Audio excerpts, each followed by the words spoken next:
Symptoms: occurs due to bacterial infection, and there will be an inflammatory swelling in the udder, and it becomes warm, sometimes hard as well.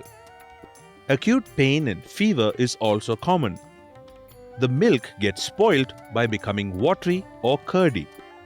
Milk yield drops drastically. Reasons: mastitis is a result of microorganism infection. This problem is common in high-yielding cows.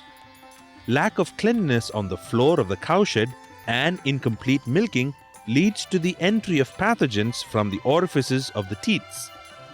To prevent this problem, keep the shed clean. Milk the cow completely. Start the treatment immediately after noticing the symptoms. Ingredients: white fig, hill mango, white pepper, and garlic.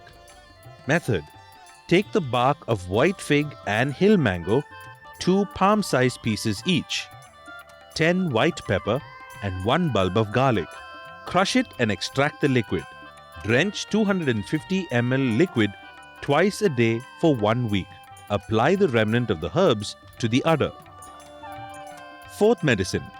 Ingredients: Indian birthwort, giant milkweed, 5-leaved chast tree, and sweet indrajao. Method: take 1.5 feet length vine of Indian birthwort, 2 to 3 leaves of giant milkweed, 1 handful leaves of chast tree, and sweet indrajao, 1 garlic bulb, 3 spoons of cumin seeds, and 4 white peppers. Crush all these in rice wash water. Apply this preparation twice a day till the mastitis cures.